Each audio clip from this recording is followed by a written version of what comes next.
الناس اتقوا ربكم الذي خلقكم من نفس واحدة وخلق منها زوجها وبث منهما رجالا كثيرا ونساء واتقوا الله الذي تساءلون به والأرحام إن الله كان عليكم رقيبا يا أيها الذين آمنوا اتقوا الله وقولوا قولا سديدا يصلح لكم أعمالكم ويغفر لكم ذنوبكم ومن يطع الله ورسوله فقد فاز فوزا عظيما أما بعد فإن خير الحديث كتاب الله وخير الهدي هدي محمد صلى الله عليه وسلم وشر الأمور محدثاتها وكل محدثة بدعة وكل بدعة ضلالة وكل ضلالة في النار۔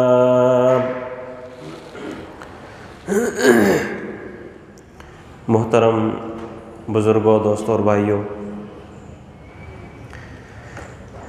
اللہ کے نبی علیہ الصلاۃ والسلام کی سیرت طیبہ ہم نے شروع کی ہوئی ہے۔ بنیادی مقصد یہی ہے کہ ہمیں اپنے نبی کی زندگی کا پتہ چلے اور ان کی زندگی میں سے ہمارے لیے جو زندگی کے کسی بھی موڑ میں کوئی بھی نمونہ ہے وہ ہم سیکھ کر عملی جامہ پہنانے والے بن جائیں۔ نبوت کے 5ویں سال میں پہنچ چکے ہیں۔ ظلم اور ستم قریش کی طرف سے انتہا کو وہ بھی پہنچا ہوا ہے۔ اللہ تعالیٰ کی طرف سے مسلمانوں کو اشارتاً ہجرت کا ایک حکم نامہ ملا، اور اسی سال دار ارقم اس کا بھی اللہ کے نبی نے مسلمانوں کے لیے انتخاب کیا تھا، جہاں جمع ہو کر مسلمانوں نے عبادت کرنی تھی اور جمع ہو کر باہمی مشاورت کو پائے تکمیل تک پہنچانے کے لیے ایک ترتیب دینی تھی۔ جب سورۃ الکہف نازل ہوئی، جس میں اصحاب کہف کا واقعہ تھا، گزشتہ خطبہ جمعۃ المبارک میں آپ لوگ سماعت فرما چکے ہیں، اس میں بنیادی یہی اشارہ تھا کہ جیسے ان لوگوں نے غار میں جا کر پناہ لی، تم بھی اپنے لیے ایسی کوئی جگہ تلاش کر لینا۔ اللہ کے نبی علیہ الصلاۃ والسلام نے اپنے ساتھیوں کو ہجرت کا مشورہ دیا۔ کافی سوچ و بچار کے بعد مختلف علاقے دیکھے گئے، سوچے گئے کہاں جایا جائے، کہاں ہم پناہ لے سکتے ہیں، اپنے دین اور اپنے ایمان کو بچا سکتے ہیں۔ بالآخر حبشے کا بادشاہ اصحمہ جس کا نام تھا، اور نجاشی یہ حبشہ کے بادشاہ کا لقب ہوا کرتا تھا، جیسا کہ کسریٰ ایران کے بادشاہ کو کہتے ہوتے تھے، قیصر روم کے بادشاہ کو کہتے ہوتے تھے۔ یہ اس دور کی ایک اصطلاح تھی جو وہ استعمال کرتے تھے۔ تو نجاشی حبشے کا بادشاہ تھا اور وہ نظریاتی طور پر عیسائی تھا۔ اللہ کے نبی علیہ الصلاۃ والسلام نے اپنے ساتھیوں کو حبشے کی طرف ہجرت کا مشورہ دیا، جس میں ابتدائی ہجرت میں چند ایک لوگ کل تھے۔ عثمان رضی اللہ تعالیٰ عنہ ان کے امیر بنے، رقیہ رضی اللہ تعالیٰ عنہ اللہ کے نبی کی لخت جگر اور عثمان کی اہلیہ وہ بھی ساتھ میں تھی۔ تب انہوں نے حبشے کی طرف ہجرت کی اور جب وہ لوگ وہاں سے نکلے تو اللہ کے نبی علیہ الصلاۃ والسلام نے اس موقع کے اوپر یہ کہا تھا کہ ابراہیم علیہ الصلاۃ والسلام کے بعد یہ پہلے لوگ ہیں جنہوں نے اللہ کی خاطر اپنے وطن کو چھوڑا اور ہجرت کی. یعنی ابراہیم علیہ الصلاۃ والسلام کے ہجرت کا واقعہ وہ معروف ہے. ان کے بعد یہ پہلا خاندان اور پہلے لوگ تھے. وہاں ابراہیم تھے، ان کے ساتھ ان کی اہلیہ سارہ علیہ الصلاۃ والسلام تھی. یہاں عثمان ہے اور ان کے ساتھ ان کی اہلیہ رقیہ رضی اللہ تعالیٰ عنہا ہے. تو انہوں نے پہلی جو ہجرت کی ابراہیم کے بعد اگر کسی خاندان نے تو وہ یہ لوگ تھے. اور یہ ہجرت ایک بات یاد رہے وہ عظیم عمل ہے جس کے متعلق اللہ کے نبی علیہ الصلاۃ والسلام نے فرمایا ان الہجرۃ تہدم ما کان قبلها. ہجرت وہ عمل ہے کہ جس کی وجہ سے سابقہ سارے کے سارے گناہ اللہ تعالیٰ معاف کر دیتا ہے، لیکن نیت پر ڈیپینڈ کرتا ہے. اللہ کے نبی علیہ الصلاۃ والسلام کی مشہور و معروف حدیث ہے جس میں اللہ کے نبی علیہ الصلاۃ والسلام نے مثال ہی ہجرت کی دی ہے. فمن كانت ہجرته الى اللہ ورسولہ فہجرته الى اللہ ورسولہ. جو کوئی شخص اللہ اور اس کے رسول کی خاطر ہجرت کرے گا تو اس کی ہجرت اللہ اور اس کے رسول کی خاطر شمار ہوگی. ومن كانت ہجرته الى الدنیا یصیبها. اور جس کسی شخص نے دنیا کی خاطر ہجرت کی، دنیا کو پانے کے لیے، تو ٹھیک ہے اس کو دنیا تو مل جائے گی لیکن جو اجر اور اللہ تعالیٰ کی طرف سے ثواب ہے وہ نہیں ملے گا. وجہ یہ ہے کہ انما الاعمال بالنیات. ہر عمل کا دار و مدار وہ نیتوں کے اوپر ہے. یہاں پر ایک چھوٹی سی بات اور بھی یاد رہے، جو اصل ہجرت اللہ کے نبی علیہ الصلاۃ والسلام نے جس کو قرار دیا ہے، اصل ہجرت یہ ہے والمہاجر من ہاجر ما نہى اللہ عنہ. اصل مہاجر، اصل ہجرت کرنے والا وہ شخص ہے جو اللہ تعالیٰ کے ممنوعہ کاموں کو چھوڑ دے. بھلے وہ اپنے گھر میں رہ رہا ہے، بھلے وہ اپنے وطن میں رہ رہا ہے، لیکن جن جن کاموں سے اللہ تعالیٰ نے روکا ہوا ہے یہ بندہ اس سے رک جاتا ہے. اصل مہاجر یہ بندہ ہے. والمہاجر من ہاجر ما نہى اللہ عنہ. المسلم من سلم المسلمون من لسانہ ویدہ. اور اصل مسلمان وہ ہے کہ جس کے ہاتھ اور جس کی زبان سے دوسرے مسلمان محفوظ رہیں. تو یہ وہ ہجرت کا واقعہ ہے، پہلی ہجرت حبشہ. بعد میں ان کے چلے جانے کے بعد قریش کو پتہ چلا تھا، لیکن یہ لوگ نکل چکے تھے اور یہ لوگ بحیر احمر کی طرف جا کر حبشے کے بحر احمر پر پہنچ کر وہاں تجارتی کچھ قافلے موجود تھے. اللہ تعالیٰ نے ان کے لیے رستے کھولے اور یہ وہیں سے ڈائریکٹ بیٹھ کر حبشہ چلے گئے تھے. یہ رجب کا واقعہ ہے، 5ویں نبوت کے رجب کا واقعہ. آگے چل کر رمضان میں ایک اور واقعہ درپیش ہوا. اللہ کے نبی علیہ الصلاۃ والسلام چونکہ مکہ کے اندر ہی تھے، وہ تو چھوڑ نہیں سکتے تھے مکہ کو، اپنی دعوت انہوں نے جاری ساری رکھی ہوئی تھی. اللہ کے نبی علیہ الصلاۃ والسلام رمضان میں، نبوت کے 5ویں سال رمضان میں بیت اللہ گئے. رات کا وقت ہے، سرداران قریش سب کے سب موجود تھے. اللہ کے نبی علیہ الصلاۃ والسلام نے کھڑے ہو کر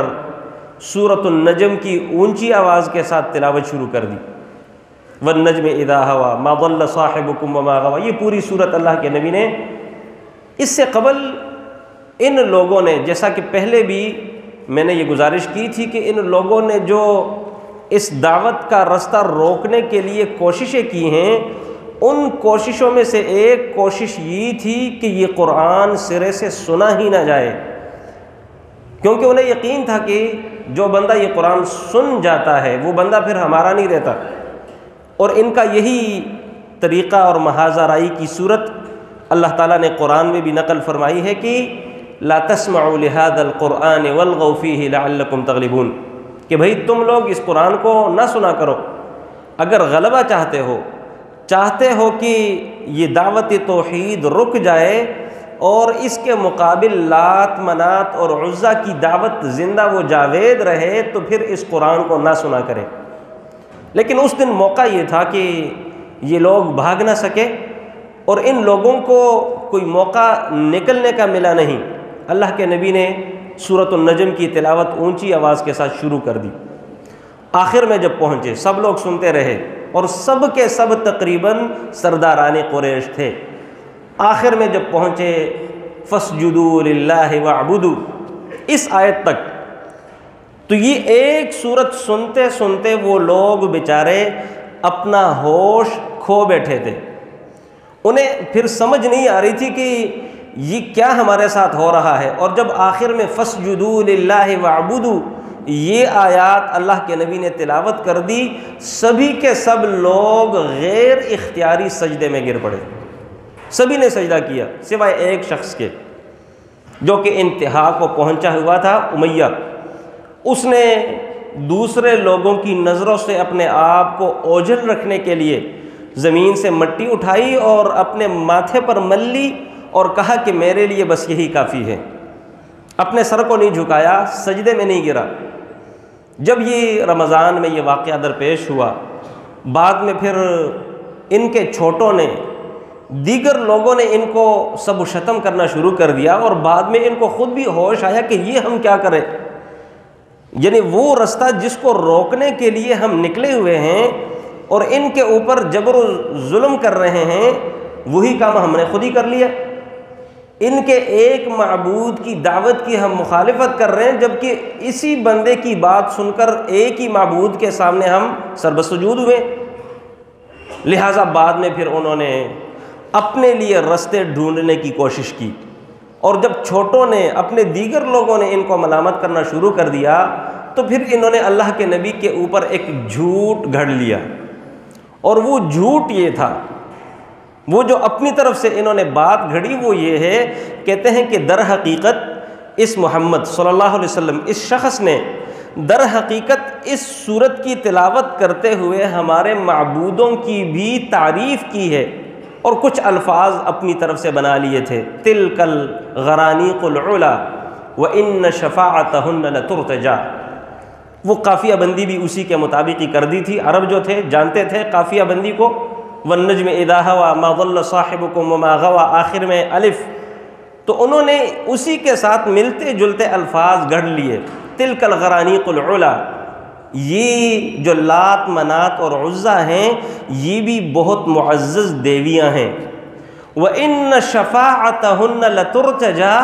اور ان کی باقاعدہ سفارش کی امید رکھی جا سکتی ہے کہ یہ دیویاں اللہ تعالیٰ کے ہاں کل قیامت والے دن سفارش کریں گی، ہمارے گناہ بخشوانا، ہمیں رزق دلوانا، ہمارے بیماروں کو شفا دینا، یا جو بھی ہم ان سے سفارش کروانا چاہتے ہیں تو ان کی سفارش کی امید رکھی جا سکتی ہے۔ لیکن یہ کلمات انہوں نے اپنی طرف سے گھڑ لیے تھے، جھوٹ گھڑ کر اپنے چھوٹوں کو اور خود کو جھوٹی تسلی تشفی دینے کی ایک ناکام انہوں نے کوشش کی۔ یہاں یہ معاملہ ہوا اور یہی بات نقل ہوتے ہوتے حبشہ جا کر پہنچی مسلمانوں تک، اور ان تک یہ بات پہنچی لیکن کسی اور صورت میں۔ یہاں پر اصل جو واقعہ وہ یہ تھا، اور بعد میں انہی سرداران قریش کو اپنے اس کیے کے اوپر ندامت بھی ہوئی اور جھوٹ بھی ان کو گھڑنا پڑ گیا تھا، لیکن یہی بات جب حبشہ میں مسلمانوں تک پہنچی تو اس کی صورت اور تھی، بگڑ گئی تھی، اور وہ صورت یہ تھی، ان تک یہ بات پہنچ گئی کہ قریش کے سب لوگ مسلمان ہو چکے ہیں۔ لہٰذا انہوں نے یہ بات سنتے ساتھ ہی شوال یعنی رمضان کے اگلے مہینے شوال نبوت کے 5ویں سال وہیں سے دوبارہ رخت سفر باندھ کر دوبارہ واپس مکے کی راہ لے لی۔ لیکن جب ایک دن کا سفر یا اس کے قریب پڑ رہ گیا تھا، انہیں اصل حقیقت کا پتہ چلا کہ بھئی ہم تک جو بات پہنچی ہے وہ تو کچھ اور ہے۔ اور اسی بنیاد پہ یہاں پر ایک فائدے کی بات ذرا یاد رہے، سورہ حجرات میں اللہ تعالیٰ نے معاشرتی اصول بیان کیے ہیں کہ بھئی آپ لوگوں نے زندگی گزارنی ہے تو وہ زندگی کیسے گزارنی ہوگی، اس کے چند ایک اصول ہیں۔ ان اصول میں سے ایک بنیادی اصل، ایک بنیادی بات وہ میرے رب نے یہ بیان فرمائی ہے کہ ان جاءکم فاسق بنبأ فتبینوا، اگر تمہارے پاس کوئی فاسق فاجر شخص کوئی بات لے کے آئے، کوئی خبر لے کے آئے، تو تم اس کی تحقیق کر لیا کرو۔ تحقیق کیے بغیر کسی بھی بات کے اوپر آپ کو عمارت اور بلڈنگ نہیں بنانی چاہیے۔ کیوں؟ ان تصیبوا قوما بجہالہ فتصبحوا علی ما فعلتم نادمین، ایسا نہ ہو کہ تم جلد بازی میں ایک بات سنتے ساتھ ہی جلد بازی میں آ کر اس کے اوپر بنیاد ڈال کے آگے اقدام کر لو، اور بعد میں جب حقیقت آشکارا ہو تو تمہیں ندامت کا سامنا ہو، کہیں ایسا نہ ہو۔ لہٰذا اس چیز سے اپنے آپ کو بچانے کے لیے کسی بھی خبر کی حقیقت از حد لازمی ہے، اور اسپیشلی ہمارے اس دور میں جس دور سے ہم گزر رہے ہیں، اور پھر اس دور میں اسپیشلی جب سے سوشل میڈیا کا ایک بہت بڑا فتنہ لانچ کیا جا چکا ہے معاشرے میں۔ حقیقت یہ ہے کہ نہ کوئی سر نہ کوئی پیر، کوئی بات ہوتی ہی نہیں، اپنی طرف سے ایک بات لکھ دیتے ہیں اور اس کو شیئر کر دیتے ہیں اور پوری دنیا میں پھیل جاتی ہے۔ بعد میں جب پتہ چلتا ہے تو وہ بات کچھ اور ہوتی ہے۔ اور ہمارے سادہ لو مسلمان، حقیقت یہ ہے، بلکہ بہت سارے تجزیہ نگار بھی جو اپنے آپ کو بڑا تھنک ٹینک سمجھتے ہیں، اپنے آپ کو بڑا ہوشیار چالاک سمجھتے ہیں، انہی سوشل میڈیا کی خبروں کو بنیاد بنا کے تبصرے کر رہے ہوتے ہیں، تجزیے کر رہے ہوتے ہیں، بھئی یہ ایسے ہو رہا ہے، یہ ویسے ہو رہا ہے، ایسے ہونا چاہیے، ایسے نہیں ہونا چاہیے، فلاں نے صحیح کیا، فلاں نے غلط کیا، فلاں کو ایسا کرنا چاہیے تھا، فلاں کو ایسے نہیں کرنا چاہیے تھا۔ یہ ساری باتیں، حقیقت یہ ہے، یہی سوشل میڈیا کے کوئی پتہ نہیں چلتا۔ فیک نیوز کا ہمارا اس دور میں جو ایک اور بڑا فتنہ اس سے نکالا جا چکا ہے اور لانچ کیا جا چکا ہے، باقاعدہ دشمن کی طرف سے اسپیشلی 5th جنریشن وار کا ایک حصہ ہے۔ لہٰذا اس معاملے پر ہم نے اپنے 2 کان 4 کرنے ہیں، اپنی 2 آنکھیں 4 کرنی ہوگی، تب جا کر ہم اپنے آپ کو بچا سکیں گے۔ لازمی تو نہیں ہے کہ آپ نے تبصرہ کرنا ہے، لازمی تو نہیں ہے کہ آپ نے کوئی نہ کوئی بلڈنگ اور عمارت بنانی ہے، کوئی اور بات کر لے، قرآن کی بات کرے، حدیث کی بات کرے، کوئی واعظ و نصیحت کی بات کرے، کچھ نہیں تو خاموش رہیں، ذکر و اذکار کرے، تلاوت کرے قرآن کی۔ یہ ہمارے پاس اور بہت سارے ایونٹ ہیں، لہٰذا ہمیں اپنی مجالس کو ان باتوں کے اوپر اس کو باقاعدہ طور پر گرمانا چاہیے یا وہ باتیں لانچ کرنی چاہیے۔ تو لہٰذا اس چیز کا خصوصاً ہم نے دھیان رکھنا ہوگا۔ اس کی ایک اور وجہ یہ بھی ہے، اللہ کے نبی علیہ الصلاۃ والسلام نے، صحیح مسلم میں یہ روایت صحیح سند کے ساتھ موجود ہے، ذرا غور سے سنیے گا۔ اس وقت حقیقت یہ ہے، میں کبھی کبھی سوچتا ہوں یہ حدیث میرے سامنے آتی ہے تو اس حدیث کے زمرے میں تقریباً ہم سبھی آ جاتے ہیں۔ کفا بالمرء کذبا ان یحدث بکل ما سمع، کسی شخص کے جھوٹا ہونے کے لیے صرف یہی ایک بات کافی ہے کہ وہ سنی سنائی بات کو آگے بیان کر دے بغیر تحقیق کیے۔ اس سے سنا، فلاں نے کہا، میسج آیا، میں نے فیس بک میں پڑھا، فلاں جگہ پڑھا ہے، ایسے ہوا، یعنی نہ کوئی سر نہ کوئی پیر، اور آگے ہم بیان کرنا شروع کر دیتے ہیں۔ تو اللہ کے نبی علیہ الصلاۃ والسلام نے فرمایا کہ کسی شخص کے جھوٹا ہونے کے لیے یہ بات کافی ہے کہ وہ سنی سنائی بات کو آگے بیان کرنا شروع کر دے۔ ہر بندہ یہی کرتا ہے، ہم میں سے ہر شخص کی کیفیت آج یہی ہے، بات سن لی آگے بیان کرنا شروع کر دی، بات سنی اور آگے شیئر کرنا شروع کر دی، سامنے کوئی جملہ آیا، کوئی بات آئی، کوئی نیوز، کوئی خبر آئی اور آگے ہم شیئر کر دیتے ہیں، اور اس میں ہم یہ اپنی بہادری سمجھتے ہیں کہ بھئی یہ خبر مجھ سے پہلے کوئی اور نہ آگے بھیجے، یعنی یہ میں بہادری سمجھتا ہوں کہ یہ خبر میں ہی سب سے پہلے بھیجوں۔ اللہ کے نبی علیہ الصلاۃ والسلام نے قیامت کی نشانیوں میں سے جو ایک نشانی بیان کی تھی نا کہ ایک بندہ آخری زمانے میں جھوٹ بولے گا اور منٹ سیکنڈز میں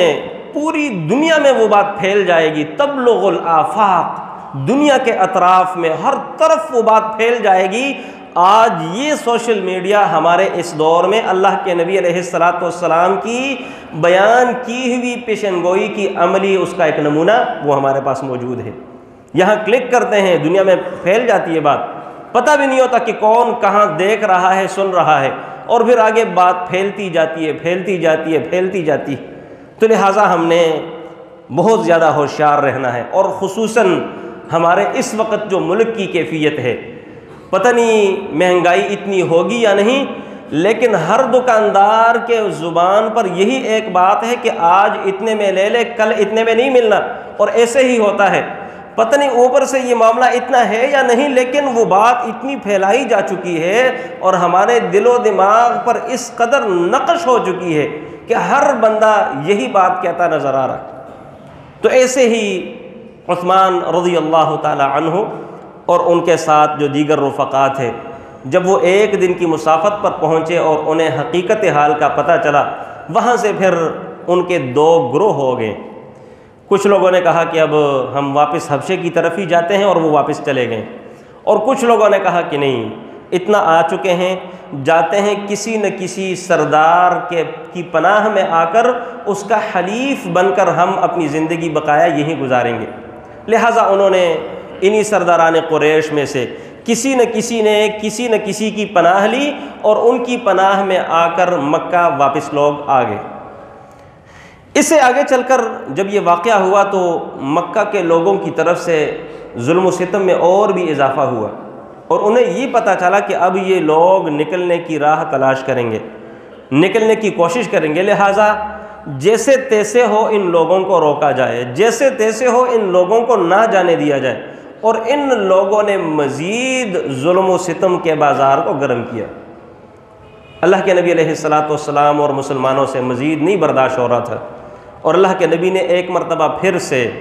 اپنے صحابہ ساتھیوں کو دوبارہ ہجرت حبشہ کی طرف کرنے کی ان کو تلقین کی، ان کو مشورہ دیا۔ اور اب کی بار جعفر طیار بن ابی طالب، جو اللہ کے نبی علیہ السلام کے فرسٹ کزن تھے، ان کے چچا زاد تھے، اور اللہ کے نبی علیہ السلام کے ایک ہی خاندان کے بندے تھے، ان کو امیر مقرر کیا۔ 82 یا 83 مرد اور 18 یا 19 خواتین دوبارہ ہجرت حبشہ میں شریک ہوئیں۔ اب کی بار قریش کی کوشش یہ تھی، وہ چوکنا تھے کہ پہلی بار بھی وہ لوگ ہم سے ایسے ہی نکل گئے تھے، اب کی بار یہ لوگ نکلنے نہ پائے۔ انہوں نے کوشش یہی کی، لیکن مسلمانوں کو بھی اللہ تعالیٰ نے پہلی سے زیادہ مستعدی دی تھی، ان کو چوکنا رکھا، اور ان کو کانوں کان تک خبر نہ ہوئی، اور یہ 82 83 مرد اور 18 19 عورتیں خواتین حبشے پہنچ چکے تھے۔ اب چونکہ ان کا جو دل کا بڑاس اور غصہ تھا، جو ان کا کینہ تھا، وہ اور بڑھ گیا تھا۔ وہ اسی بات سے ڈر رہے تھے کہ یہ بات یہیں پر لمیٹڈ اور محدود رہے، ہم اس دعوت کو یہیں تک محدود رکھیں اور باہر نہ نکلنے پائے، کیونکہ یہی بات اگر باہر گئی تو ظاہری باتیں اس دعوت نے تو پھیلنا ہوگا، ان کے افراد مزید بڑھیں گے، ان کے ساتھی اور بڑھیں گے، زیادہ ہوں گے۔ ان کی کوشش یہ تھی کہ کسی نہ کسی طریقے سے یہ بات یہیں پر لمیٹڈ رکھی جائے، لیکن پہلی مرتبہ بھی وہ لوگ چلے گئے تھے، اب دوبارہ 82 83 مرد اور 18 19 خواتین وہ پہنچ گئی تھی۔ اب کی بار ان سے رہا نہ گیا، انہوں نے مشورہ کیا کہ ہم ایسے تو ان کو نہیں جانے دیں گے کہ وہ جا کر آرام اور سکون سے زندگی گزاریں، چین کے ساتھ اپنی زندگی گزاریں، ہمارے باپ دادا کو برا بھلا کہتے رہیں اور ہماری عقلوں کو حماقت زدہ سمجھتے رہیں کہ یہ مشرک لوگ اور یہ پوجا پاٹ کرنے والے پتھر اور حجروں کی ان کی عقل ہی نہیں ہے، ہمیں یہ لوگ یہ سمجھتے رہیں اور یہ آرام اور سکون کی زندگی گزاریں۔ اب کی بار انہوں نے ایک اور فیصلہ کیا کہ ہم کسی نہ کسی طریقے سے ان لوگوں کو واپس لے آئیں، اور اس کے لیے انہوں نے پھر 2 اپنے بندے منتخب کیے، ایک عمر بن عاص رضی اللہ تعالی عنہ جو کہ ابھی تک مسلمان نہیں ہوئے تھے، اور دوسرے عبداللہ بن ربیعہ، یہ بھی ابھی مسلمان نہیں ہوئے تھے۔ یہ 2 لوگ انہوں نے منتخب کیے باہمی مشاورت کے ساتھ، اور دونوں بڑے چالاک، انتہائی سفارتکاری میں دور اندیشی رکھنے والے تھے، اور اسی بنیاد پہ ان دونوں کا انہوں نے انتخاب کیا۔ انہوں نے تحفے تحائف لیے ادھر سے ادھر سے۔ سب سے پہلے جو نجاشی اصحمہ کے آس پاس کے لوگ تھے ان کا اندازہ لگایا کتنے لوگ ہیں، کس کی بات زیادہ چلتی ہے، پہلے ان لوگوں کے نام تحفے تحائف جمع کیے، پھر اصحمہ نجاشی شاہ حبشہ ان کے نام تحفے تحائف جمع کیے، اور یہ لوگ تحفے لے کر حبشہ پہنچ گئے سفیر بن کر قریش کی طرف سے۔ وہاں پہنچ کر پہلے انہوں نے نچلے لوگوں کی ذہن سازی کی، ان کو اپنے ساتھ ملایا، اور ان کو یہ بات کہی کہ ہمارے کچھ جذباتی نوجوان اپنے باپ دادا کا دین وہ بھی چھوڑ چکے ہیں، جبکہ تمہارے دین میں بھی داخل نہیں ہو چکے، لہٰذا ان کے کسی کے چچا، کسی کے باپ، کسی کے تایا نے ہمیں ان کو لینے کے لیے بھیجا ہوا ہے۔ پہلے ان کی ذہن سازی کی، گراؤنڈ پلان کی اپنے لیے، اور اس کے بعد ان کی حمایت حاصل کر کے اگلے دن نجاشی کے سامنے حاضر ہوئے، تحفے تحائف ان کے سامنے پیش کیے۔ یہاں پر ایک چھوٹی سی بات یاد رہے فائدے کے لیے، اللہ کے نبی علیہ السلام نے یہ جو تحفے تحائف کی بات ہے، یہ اس کے متعلق اللہ کے نبی نے فرمایا کہ تحادوا تحابوا، ایک دوسرے کو تحفے دیا کرو، ایک دوسرے کو ہدایہ پیش کیا کرو، اس کی وجہ سے تمہارے دلوں میں باہمی محبت اور الفت بڑھے گی۔ اور ایک ایسا معاملہ ہے کہ سخت سے سخت دل، پتھر دل انسان بھی موم کی طرح نرم ہو جاتا ہے جب یوں ایک معاملہ باہمی چلتا رہتا ہے۔ ان لوگوں میں بھی اسی کو اپنایا، وہی چال چلائی، ان کے نام تحفے تحائف پیش کر کے پہلے ان کے ساتھ تعلقات بنائے، اس کے بعد اپنا مدعا رکھوایا۔ اگلے دن جب یہ لوگ نجاشی کے سامنے گئے، نجاشی کے سامنے جا کر عمر بن عاص رضی اللہ تعالیٰ عنہ نے بات شروع کی۔ بات شروع کر لینے کے بعد انہوں نے کہا کہ ہم یہ ایسے ایسے قریش نے بھیجا ہے، ان کی طرف سے ہم ایز اے سفیر آئے ہیں، اور ہمارے کچھ نوجوان، کچھ ناعاقبت اندیش، کچھ جذباتی لوگ یوں اپنے باپ دادا کے دین کو چھوڑ کے تمہارے دین میں بھی نہیں داخل ہوئے، کوئی تیسرا دین انہوں نے ایجاد کیا اور یہاں پر آ چکے، انہوں نے پناہ لی ہے، جبکہ ان کے بڑوں نے ہمیں بھیجا ان کو لینے کے لیے، کیونکہ وہی ان کو سمجھا بھی سکتے ہیں اور وہی ان کو روک بھی سکتے ہیں، کہیں یہ فتنہ آپ کے اس ملک میں وسعت اختیار نہ کر جائے اور یہ بات یہاں نہ پھیلے، لہٰذا وہ لوگ ہمارے حوالے کر دیجئے۔ ہوشیار تھا بندہ، ایک طرف کی بات سن کے انہوں نے فیصلہ نہیں کیا، اور یہ فیصلہ کیا کہ بھئی ایسے تو نہیں ہوگا، مجھے ان کی بات بھی سننی چاہیے، اور یہی اصول ہے، جب بھی کسی کے سامنے کوئی ایسا معاملہ آئے تو طرفین کی بات سن لینے کے بعد بندے کے لیے کافی حد تک گراؤنڈ پلان ہو جاتا ہے، بندے کو سمجھ آ جاتی ہے کہ یہ بندہ کیا کہہ رہا اور اس کا مد مقابل مخالف کیا کہہ رہا، اس کی بات میں کس قدر حقیقت ہے اور اس کی بات میں کس قدر حقیقت۔ اگلے دن نجاشی نے ان مسلمانوں کو بلایا، ڈر گئے تھے، سہم گئے تھے، لیکن ایک انہوں نے ارادہ کیا، جو بھی ہوگا بولنا ہم نے سچ ہی ہے۔ وجہ یہ ہے کہ ان الصدق ینجی، صدق میں نجات ہے، نجات سچائی میں ہے، وَإِنَّ الْكَذِبَ يَهْلِكُ، اور جھوٹ بندے کو بھلے موقع کے اوپر اس کی جان چھڑائی تو ہو جائے گی، لیکن در حقیقت یہی جھوٹ بندے کو ہلاک کرنے والا ہے۔ اور انہوں نے اسی عہد کے ساتھ جا کر اس کے دربار میں حاضر ہوئے، اور جو گفت و شنید ہوئی، جو بات چیت ہوئی، انہوں نے کر دی تھی۔ نجاشی نے پوچھا، ہاں بھئی ان لوگوں کو جانتے ہیں؟ جعفر طیار ان کے امیر تھے، انہوں نے کہا بھی میں جانتا ہوں۔ کیسے جانتے؟ یہ میرے فلاں لگتے ہیں، فلاں لگتے ہیں، یہ لوگ آپ کو لینے کے لیے آئے ہوئے ہیں اور یہ بات کہہ رہے ہیں کہ آپ اپنے باپ دادا کا دین بھی چھوڑ چکے ہیں جبکہ میرے دین میں بھی داخل نہیں ہیں، کیا یہ بات درست ہے؟ یہاں جا کر جعفر طیار نے جو عہد کیا تھا کہ ہم سچ ہی بولیں گے، انہوں نے حمد و صلات پڑھ لینے کے بعد ڈیٹیل کے ساتھ بات شروع کر دی۔ بادشاہ سلامت، ہم ایک جاہل لوگ تھے،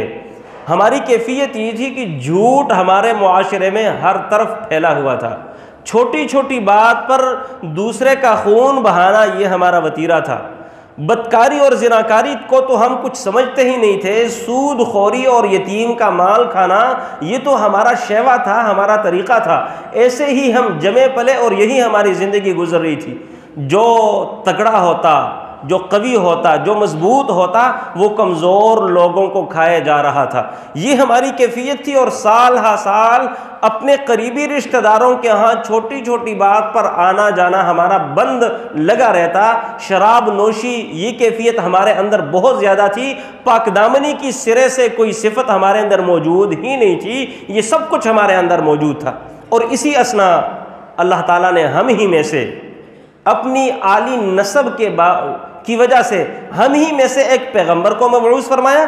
جس کی سچائی کو پہلے سے ہم جانتے تھے اور جس کی صداقت و امانت پہلے سے ہمیں معلوم تھی۔ اللہ تعالیٰ نے اس کو نبی مبعوث کیا، نبی بنایا، بھیجا ہمارے پاس، اور اس نے آ کر ہمیں یہ دعوت دی، تفصیل اور ڈیٹیل کے ساتھ وہ سارے کام گنوا دیے۔ جھوٹ نہیں بولنا، پاک دامن خواتین کے اوپر تہمت نہیں لگانی، شراب نوشی سے اپنے آپ کو بچانا ہے، نماز کا، صلہ رحمی کا، یہ سارے جتنے بھی اسلامی تعلیمات تب تک آ چکے تھے، اس وقت تک یہ ساری باتیں انہوں نے گنوا دی۔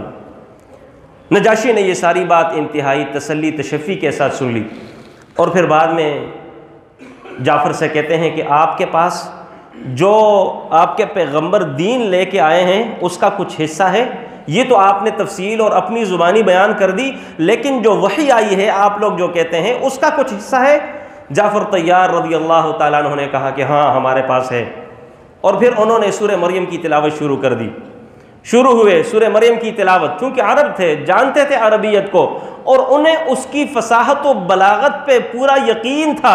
اور یہ جانتے تھے کہ یہ باتیں، یہ الفاظ، یہ کلام خود ساختہ اور کسی بشر کی باتیں اور اس کا کلام نہیں ہے، بلکہ یہ واقعی وہی باتیں ہیں جو اللہ تعالیٰ کی طرف سے ہیں۔ وہ سمجھتے تھے کہ یہ اپنی طرف سے بنائی اور گھڑی ہوئی باتیں نہیں۔ سورہ مریم کی تلاوت کی اور زارو قطار روتے گئے، نجاشی سنتے گئے، یہاں تک کہ ان کی داڑھی ساری کی ساری گیلی ہو گئی۔ سمجھتے تھے، جانتے تھے معانی کو، مفاہیم کو، سب کچھ جانتے، اور کچھ تلاوت کر لینے کے بعد جب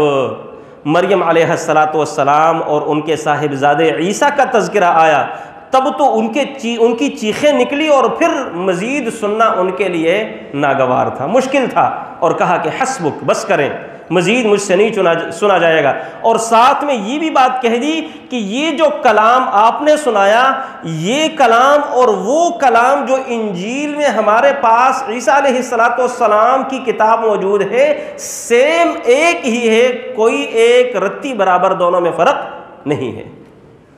اور پھر اس کے بعد مسلمانوں سے کہا کہ آپ لوگ میری رعایا بن کر رہیں، آپ کو کوئی تکلیف نہیں ہوگی، کوئی مسئلہ نہیں ہوگا۔ اور یہاں عمر بن عاص اور ان کے ساتھی عبداللہ بن ربیہ کو کہا کہ ہم ان لوگوں کو آپ کے حوالے نہیں کر سکتے، یہ میرا اللہ ہے،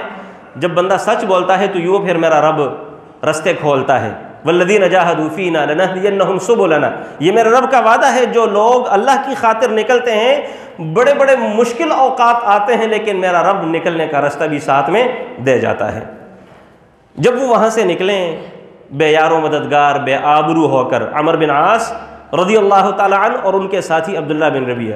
عمر بن عاص پھر بھی اڑے ہوئے تھے، کہتے ہیں کہ کل میں آؤں گا اور پھر میں نے اس اسحمہ ان کے سامنے وہ بات رکھنی ہے کہ ان کی جو ہریالی ہے اور جو ان کے قدم جم چکے ہیں، یہ میں نے اکھیڑ کر پھینک دینا ہے پرے، اور لازماً یہ بادشاہ ان سب کو ہمارے حوالے کر کے ہمارے ساتھ بھیجے گا۔ عبداللہ بن ربیہ نے کہا کہ بھائی بات اس طرح ہے، بھلے انہوں نے ہماری مخالفت کی ہے، انہوں نے ہمارے باپ دادا کے دین کو چھوڑا ہوا ہے، لیکن ہے تو ہمارے ہی، ہمارے اپنے ہیں، ہمارے کزن ہیں، کسی کا چچا زاد، پھوپھی زاد، ماما زاد، یہ اپنے ہی ساتھی ہمارے، لہٰذا ہمیں اس حد تک ایکسٹریم نہیں جانا چاہیے، اس حد تک آگے نہیں جانا چاہیے۔ انہوں نے جو کیا بس ٹھیک ہے، رہنے دیں، لیکن عمر بن عاص نے کہا کہ میں نے نہیں چھوڑنا۔ اگلا دن ہوا، دوبارہ سے حاضر ہوا، اور دوبارہ سے جا کر نجاشی سے کہتا ہے کہ آپ کو پتہ ہے کہ ان لوگوں کا عیسیٰ علیہ السلام کے متعلق عقیدہ اور نظریہ کیا ہے؟ اس نے کہا مجھے تو نہیں پتہ۔ دوبارہ سے مسلمانوں کو بلایا، اب کی بار مسلمان کچھ زیادہ سہمے ڈرے ہوئے تھے، لیکن وہی عہد تھا، وہی نظریہ تھا کہ بولیں گے سچ، جو مرضی ہو واپس کرنا ہے واپس کر دیں، نکالنا ہے نکال دیں، لیکن بولنا ہم نے سچ ہے۔ جب وہ وہاں پر حاضر ہوئے، نجاشی نے جعفر طیار سے پوچھا کہ مجھے یہ بتائیں کہ آپ لوگوں کا عیسیٰ علیہ السلام کے متعلق کیا نظریہ ہے؟ جعفر طیار نے کہا کہ ہمارے پیغمبر نے ہمیں کہا ہے کہ عیسیٰ علیہ السلام اللہ تعالیٰ کا بندہ، اس کا رسول ہے، روح منہ القاہا الی مریم، وہ اللہ تعالیٰ کی طرف سے ایک کلمہ جو اللہ تعالیٰ نے مریم کی طرف بھیجا، پھینکا، القاء کیا تھا، وہ ہے، یہ ہمارا عقیدہ اور نظریہ ہے۔ نجاشی نے زمین سے ایک تنکا اٹھایا، اور ساتھ میں جتنے بھی اس کے خصوصاً جو مذہبی لوگ موجود تھے وہ سب موجود تھے، ان کے سامنے کہا کہ ان لوگوں کا عقیدہ عیسیٰ علیہ السلام کے متعلق جو ہے، اس تنکے برابر اس میں اونچ نیچ نہیں ہے۔ بالکل وہی عقیدہ جو ہمارا ہے، جو ہم سمجھتے ہیں، اس دین نے بھی عیسیٰ علیہ السلام کے متعلق وہی نظریہ، وہی کنسپٹ اور وہی عقیدہ بیان کیا ہے، کوئی زیادتی، کوئی کمی بیشی اس میں نہیں ہے۔ اور سبھی جو وہاں پر لوگ موجود تھے، یہاں پر ایک بات یاد رہے،